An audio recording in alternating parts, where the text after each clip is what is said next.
হাতে আর মাত্র কয়েকটা দিন, তারপরে সরস্বতী বন্দনায় মাতবে গোটা বাংলার মানুষ।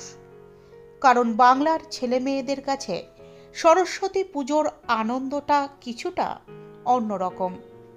পুজোর আগে এখন চরম ব্যস্ততার ছবি লক্ষ্য করা যাচ্ছে মাটির প্রতিমা তৈরির কারখানাগুলিতে। মৃৎশিল্পীরা এখন নাওয়া খাওয়া ছেড়ে ব্যস্ত সরস্বতীর প্রতিমা তৈরির কাজে।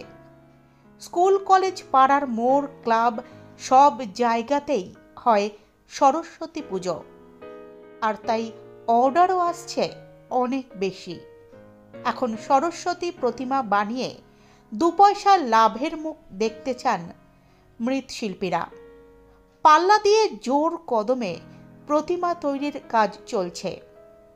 চরম ব্যস্ততা মৃৎশিল্পীদের মধ্যে। মৃৎশিল্পীরা জানিয়েছেন, এবার যেমন পুজোর সংখ্যা বেড়েছে, তেমনি বেড়েছে ভালো প্রতিমার চাহিদা। আপনাদের ব্যস্ত বিরাট চাপ আছে। চাপ বিরাট চলছে। ঠাকুর 32 পিস অর্ডার দেওয়া হয়েছে। অর্ডারটাই অল্প দিনের মধ্যে এসছে। আগের থেকে কাজ হচ্ছে, জানছি এগুলো যাবে যেখানে যাই। তা বাদেও আরও অর্ডার হলো। 1000 থেকে 9000 পর্যন্ত এবছর বাজেটের মধ্যে ঠাকুর হয়েছে। এসব ঠাকুর আছে এখানে। কাজ তো চলছে, এখনো কাজ চলছে। আবহাওয়া ঠিক আছে, মোটামুটি সারা হয়ে যাবে।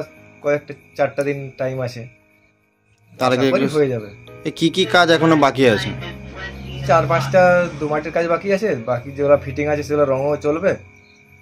3-4 জন তো আছি। আমি হচ্ছি এখন হেড। তারপর আরো 2জন লেবার আছে, একটা মিস্ত্রি আছে। সেগুলো সব নিয়ে আশা করি কাজ উদ্ধার হয়ে যাবে।